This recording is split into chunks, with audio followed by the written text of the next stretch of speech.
ছিল যে আগামী 30 কার্য দিবসের মধ্যে জুলাই সনদ ঘোষণা করা হবে। তার তারিখ শেষ হচ্ছে আগামী 25শে জুন, এর মানে আজকে 16ই জুন। কিন্তু এখন পর্যন্ত আমরা যেটা জেনেছি যে সরকারের তরফে মন্ত্রী পরিষদ বা উপদেষ্টা পরিষদে ফর্মালি এ নিয়ে এখন পর্যন্ত একটা সেটিংও হয় নাই। তারা দু একবার করতে চেয়েছে, রাষ্ট্রের বিভিন্ন অন্যান্য ঝামেলার কারণে তারা বসতে পারে নাই। কিন্তু বসতে পারুক আর না পারুক, যে কারণেই হোক, করা যায় নাই এখন পর্যন্ত। অথচ হাতে আমাদের মাত্র 9 দিন সময় আছে। আর আপনাদেরকে আজকে সাংবাদিক বন্ধুদেরকে আজকে মনে করিয়ে দেই, আপনারা অনেকে আজকে জানেন কিনা, আজকে যেই দিনে আপনারা এখানে এসেছেন, আজকে 16ই জুন সেই ভয়াবহ বাকশাল দিবস, যেই দিনে বাংলাদেশের সংসদে শেখ মুজিব একমাত্র তার দাসানুদাস সেবাদাস 4টি পত্রিকাকে রেখে বাকি সকল পত্রপত্রিকাকে বন্ধ করে দিয়েছিলেন এবং বাংলাদেশের সমস্ত গণতান্ত্রিক অপরাপর দলকে নিষিদ্ধ করে বাকশাল কায়েম করেছিলেন। সুতরাং সেই দিনে আজকে আমরা কথা বলছি।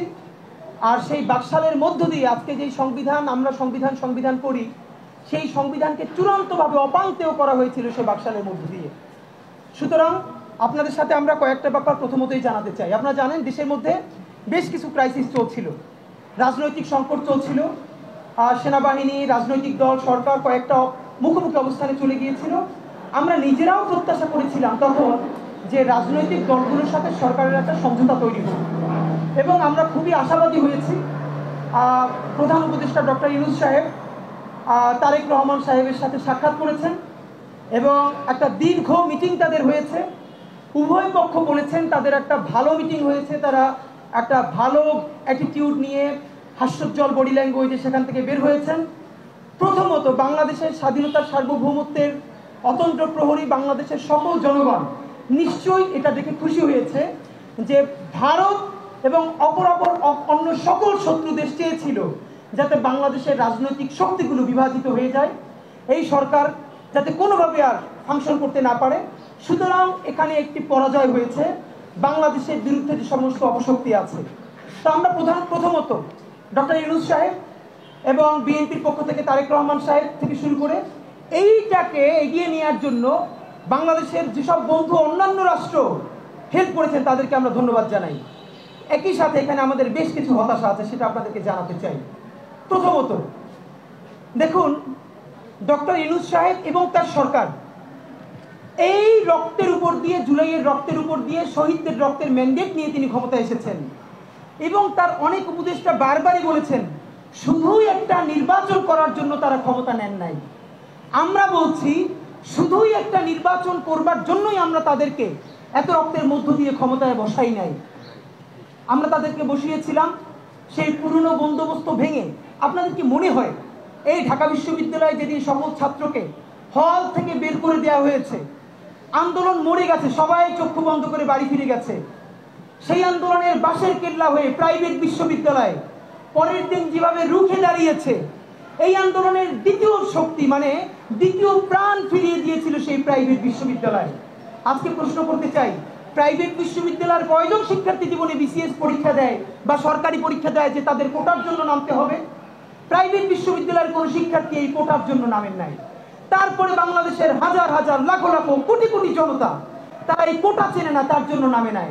এবং তারা শুধু এই আন্দোলনের জন্যই বা হাসিনাকে উৎখাতের জন্য নামে নাই, তারা নেমেছে এমন একটা ফ্যাসিবাদী শক্তি যেই শক্তি তাকে ন্যূনতম মানুষ হিসেবে বেঁচে থাকার মর্যাদা দেয় না, তাকে গুম করে, খুন করে, রোজা অবস্থায় ধর্ষণ করে, আয়না ঘরে নেয়, তার জমানটাকে কেড়ে নেয়। এর বিরুদ্ধে সে বারবার লড়তে চেয়েছে, সে চূড়ান্ত কোনোভাবে ডাক পায় নাই। সেই ছাত্র জনতাকে দেখেছে নেমেছে, এই সুযোগে সে রাজপথে নেমে এসেছে। সে শুধুই একটা ক্ষমতার পালাবদল করবার জন্য হাসিনাকে হটিয়ে আমাকে বা আপনাকে, অপরাপর অন্য কাউকে প্রধানমন্ত্রী বা দলের ক্ষমতায় আনার জন্য সে জীবন দেয় নাই। সুতরাং আমাদের স্পষ্ট দাবি, এই কথা বলবার পরে যদি আপনারা আমাদেরকে কেউ বলেন আমরা নির্বাচন চাই না, তাহলে আপনি হয়তো মূর্খ অথবা আপনি জ্ঞান পাপী। কারণ নির্বাচন ছাড়া বিকল্প নাই। নির্বাচিত সরকার আমাদের লাগবেই লাগবে, কিন্তু সেটা কেমন নির্বাচন? আমরা কি সেই নির্বাচন দেখতে চাই যে জেডিসিরা রাতের আধারে দিনের ব্যালট ধরে রেখেছে, তারাই তো এখন আবার রিটার্নিং কর্মকর্তা হবে? আপনি বলেন 64 জেলায় কয়জন ডিসি পরিবর্তন হয়েছে?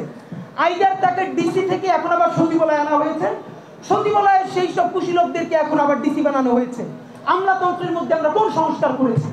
যেই ডিসি, যেই এসপি শত শত কোটি টাকা খেয়ে আমেরিকায় বাড়ি করেছে, কানাডায় করেছে, বেগমপাড়ায় বাড়ি কিনেছে, তারা এখন আবার রিটার্নিং কর্মকর্তা হবে এবং যার কাছ থেকে টাকা নিয়ে আবারও এমপি বানালে টাকা পাওয়া যাবে তাকে এমপি বানিয়ে দিবে। এমন একটা নির্বাচন কি আমরা চাই? না। আমরা ইতিহাসের নিরিখে শেখ মুজিব ক্ষমতায় আসার পর বাংলাদেশের সব থেকে কলঙ্কিত নির্বাচন হয়েছিল স্বাধীনতার পর। এইটা নায়ক ফারুক পর্যন্ত বলেছে, হেসে হেসে তারা 5-6-এ পড়ে তার আনন্দ নিয়ে ভোট দেয়। কত বড় নির্লজ্জ জাতি! 5-এ পড়ে ভোট দেয়, তা আবার গর্ব করে। এই হলো তাদের 71-এর চেতনা। এই 71-এর চেতনা বিক্রি করে যারা বাংলাদেশকে বিক্রি করে দিয়েছিল, বাংলাদেশের জনগণ তাদের বিরুদ্ধে যুদ্ধে নেমেছিল। সেই যুদ্ধে নেমেছে একটা নির্বাচনের জন্য নয়, আমাদের গণতান্ত্রিক প্রক্রিয়ায় উত্তরণ করতে হবে, তবে সেটা বাংলাদেশের ইতিহাসের সব থেকে সুন্দরতম নির্বাচনের মাধ্যমে। আমরা আপনাদেরকে একটা কথা জানাতে চাই, এই বৈঠকে নির্বাচন নিয়ে একটা রোডম্যাপ হলো, খুবই দারুণ। তারেক রহমান সাহেবেরা বলেছিলেন ডিসেম্বরে, ইউনূস সাহেব বলেছিলেন এপ্রিলে, তারা উভয়ে ইগো ছেড়ে ফেব্রুয়ারির একটা ডেট নিলেন। আমরা যতদূর জানতে পেরেছি 12ই ফেব্রুয়ারি হয়তো জাতীয় নির্বাচন হবে। তো জাতীয় নির্বাচন হলে তার কমপক্ষে 3 মাস আগে তফসিল হবে এবং এখন থেকে নির্বাচনের ডামাডোল বাজতে শুরু করবে। আপনারা মিডিয়ার ভাইয়েরা আজকে যারা এখানে জুলাইয়ের সনদের কথা শুনতে আসছেন, আপনারাও 2 মাস পর আসবেন না, কারণ তখন আপনারা সারা দেশে নির্বাচনী ক্যাম্পেইন প্রচারণা শুরু হয়ে যাবেন। তো আপনাদের মধ্যে যেই সাংবাদিক জুলাইকে কভার করতে গিয়ে বুলেটবিদ্ধ হয়েছেন, আপনার ক্যামেরা ভেঙে ফেলেছে, আপনি চাকরিচ্যুত হয়েছেন, আপনার সেই রাষ্ট্রের মালিকানা কোথায়? আপনার রাষ্ট্রের মালিকানা কোথায় যাবে? সুতরাং আমাদের একটাই কথা, এখানে যেভাবে নির্বাচনের রোডম্যাপ ঘোষিত হয়েছে আমরা খুবই খুশি, আমরা গণতান্ত্রিক পথে যাচ্ছি, কিন্তু তার সাথে সাথে আমাদের বিচারের রোডম্যাপ কোথায়? আমাদের মৌলিক সংস্কারের রোডম্যাপ কোথায়? খুনি হাসিনার কেবল ট্রায়াল শুরু হয়েছে, শত শত হাজার হাজার গুন্ডাগুলো বিদেশে বসে মৌজ করে। দেখেন কি ভয়াবহ ব্যাপার, বাংলাদেশের হাজার হাজার কোটি টাকা পাচার করে ইংল্যান্ডে নিয়ে গেছে। ডক্টর ইউনূস বিদেশ যাচ্ছেন, সেখানে তার বিরুদ্ধে মিছিল করছে, টাকাগুলোও ফিরিয়ে আনা যাচ্ছে না। এই হলো এখন পর্যন্ত তাদের ইকোনমিক সোর্স। আপনি তাদের আর্থিক শক্তিতে ভাঙতে পারেন নাই, অর্থ উদ্ধার করতে পারেন নাই, এখন পর্যন্ত একটা গণহত্যাকারীর বিচার করতে পারেন নাই। তার আগে আপনি নির্বাচনের ট্রেন ছেড়ে দিবেন, তাহলে এই 1500 শহীদের রক্তের সাথে, তার বাবা মার সাথে আপনি কিভাবে মুখ দেখাবেন বলেন? শুনেন, মনে রাখেন, মির্জাফর বিজয় হয়েছিল, কিন্তু মির্জাফরের কবরে মানুষ থুতু দেয়, কেউ গোলাপ দেয় না। লড়তে লড়তে আমাদের হাজী শরিয়তুল্লাহ, হাজী তিতুমির, আমাদের মঙ্গল পাণ্ডে, সূর্য সেনেরা, প্রীতিলতারা, তারা জীবন দিয়েছে। মনে রাখেন, জিত খালি জীবন না, লড়াইটাই জীবন।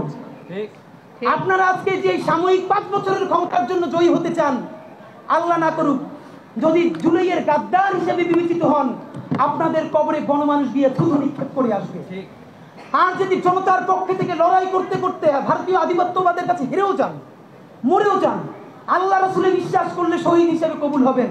যদি অন্য ধর্মের হন, সারা জীবন আপনি আমাদের প্রীতিলতা সূর্য সেনদের মতো আমাদের কাছে সেলিব্রেটেড হবেন। সুতরাং সিদ্ধান্ত নিন আপনি কার পক্ষে যাবেন। ভাইরা আমার, আপনাদেরকে একটা কথা জানাই,